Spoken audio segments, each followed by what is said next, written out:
Hi everyone, this is आकाश और आज हम लोग एक्सरसाइज 9.1 के क्वेश्चन नंबर 11 को करने जा रहे हैं। इससे पहले हम लोगों ने क्वेश्चन नंबर 1 से लेकर 10 तक को बढ़िया से किया है। और आप चैनल पर नए हैं तो ज़रूर उन सारी वीडियोज़ को जाकर देखें और चैनल को ज़रूर सब्सक्राइब करें। तो चलिए क्वेश्चन नंबर 11 को देखते हैं।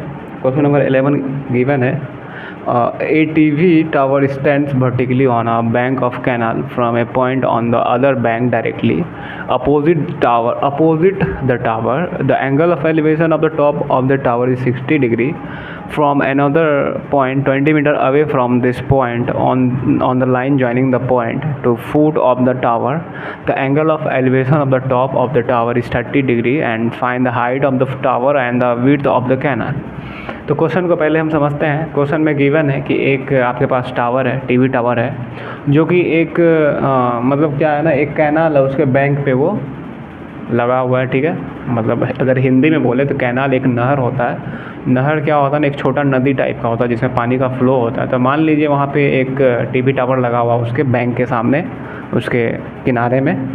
तो वहाँ से बोला जा रहा है कि from A point on the other bank, मतलब मान लीजिए कि ये एक मान लीजिए, मैं आपको बस ऐसे बता रहा हूँ, ये फ्लो है। ठीक है, इधर बैंक है, इधर भी बैंक है। मान लीजिए कि एक यहाँ पे आपका क्या बोलते हैं, वही टीवी टावर लगा हुआ है।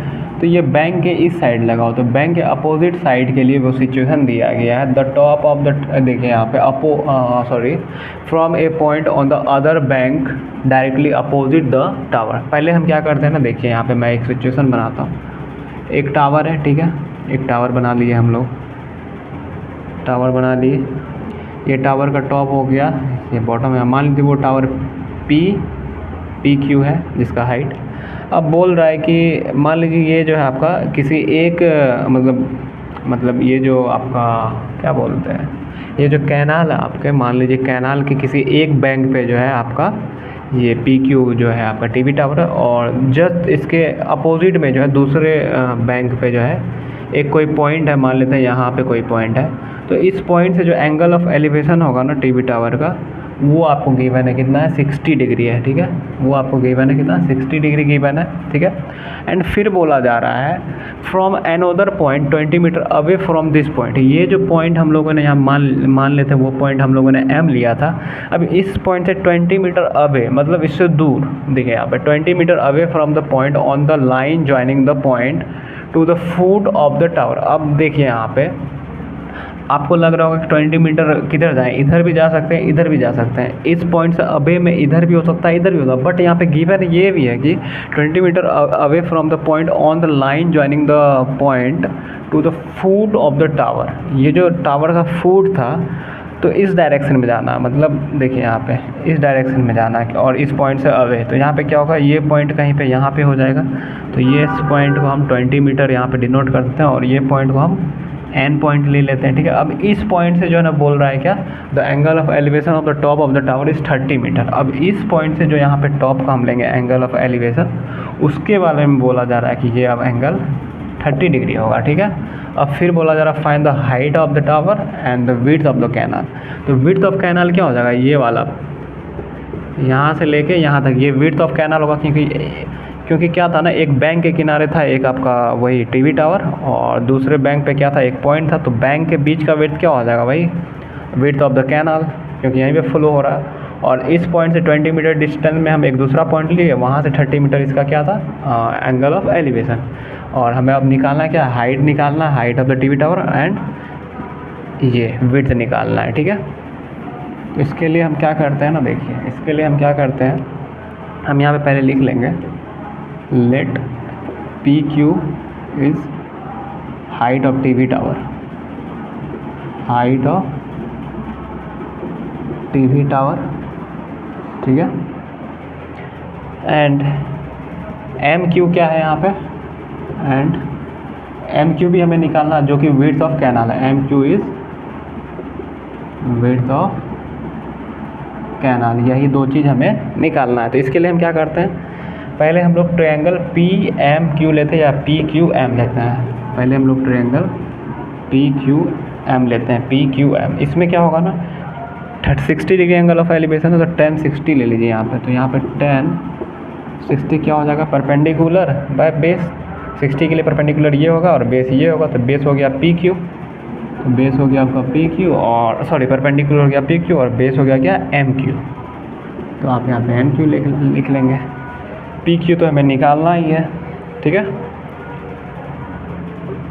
ये यहाँ पे 20 मीटर हो जाएगा, ठीक है, ये आपके पास 20 मीटर हो जाएगा। तो यहाँ पे P Q and M Q दोनों में से किसी का वैल्यू आपको पता नहीं है, ठीक है, तो वो रहने दीजिए यहाँ पे। एंड 1060 कितना होता है, √3 होता है, तो √3 इक्वल टू क्या हो गया, P Q by M Q हो गया।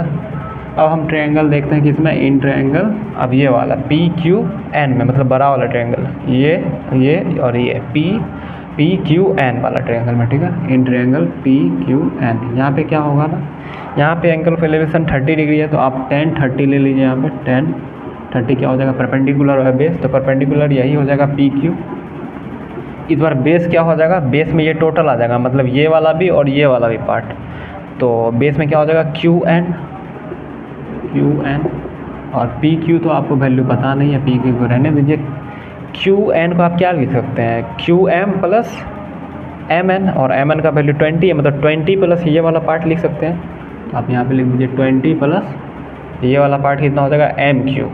तो आप यहाँ पे लिख दीजिए क्या, एम क्यू। और आपको पता है 1030 is nothing but 1/√3 and P Q का पी क्यू रहेगा, क्योंकि पी क्यू तो हमें निकालना ही है। और यहाँ पे क्या हो जाएगा 20/m3। यहाँ से जो देखिए आपका क्या हुआ था ना, यहाँ से आप एम क्यू निकाल सकते हैं, क्या √3 जो आया था P Q by M Q, आप जब क्रॉस मल्टीप्लिकेशन करेंगे तो एम क्यू का वैल्यू क्या आ जाएगा, पी क्यू बाय √3 आ जाएगा, क्योंकि एम क्यू इंटू √3 करेंगे इक्वल्स टू पी क्यू आता। देखिए यहाँ पे आप क्या कर सकते थे ना, जब क्रॉस मल्टीप्लिकेशन करते हैं यहाँ पे, तो एम क्यू इंटू √3 होता, तो √3 into M Q equals to क्या आ जाता, 1 इंटू पी क्यू, तो 1 इंटू पी क्यू क्या रह जाता, पी क्यू ही रह जाता। तो आप क्या कीजिए ना, पी क्यू का ही वैल्यू आप जो है ना √3 एम क्यू लिख दीजिए। यहाँ पे पी क्यू का वैल्यू √3 एम क्यू आप यहाँ पे लिख दीजिए। तो यहाँ पे पी क्यू का वैल्यू जो है ये वाला पी क्यू में आप लिख दीजिए √3 एम क्यू डिवाइडेड बाय, और नीचे में क्या है 20 प्लस एम क्यू। यहाँ से क्या होगा ना, आपका डाटा जो है सेम वेरिएबल में आ गया एम क्यू में। अब फिर से आप क्रॉस मल्टीप्लिकेशन कर लेंगे, 1 इंटू ये टोटल होगा तो उतना ही रह जाएगा, क्योंकि 1 से मल्टीप्लाई करने के बाद वेरिएबल का वैल्यू चेंज नहीं होता है। एंड √3 इंटू ये वाला हो जाएगा, ये वाला √3 इंटू ये वाला √3 एम क्यू, ठीक है। तो यहाँ से क्या हो जाएगा 20 plus M Q equals to √3 into √3 क्या हो जाएगा 3 हो जाएगा, क्योंकि √3 इंटू √3 √9, और √9 का स्क्वायर रूट करेंगे तो 3 आ जाएगा, तो 3 एम क्यू। और यहाँ से क्या हो जाएगा एम क्यू इधर भी है, इस एम क्यू को आप राइट साइड लेके चले जाएंगे तो क्या हो जाएगा एम क्यू इधर आके माइनस हो जाएगा, तो 3 एम क्यू में एम क्यू माइनस होगा तो 2 एम क्यू बचेगा, तो 20 इक्वल्स टू इधर क्या हो जाएगा 2 एम क्यू। तो 2 एम क्यू हो गया। तो आप यहाँ से क्या कर लेंगे, वहाँ से एम क्यू इंटू 2 है तो 2 मल्टीप्लिकेशन में, तो 2 को जब हम इधर लेके आएंगे लेफ्ट साइड तो 20 डिवाइडेड बाय ये 2 हो जाएगा, और आपके पास बच जाएगा क्या एम क्यू बच जाएगा, ठीक है। तो 20/2 करेंगे तो 10 आ जाएगा, 10 मीटर आपका क्या हो जाएगा एम क्यू का वैल्यू। तो एम क्यू का वैल्यू आ जाएगा 10 मीटर।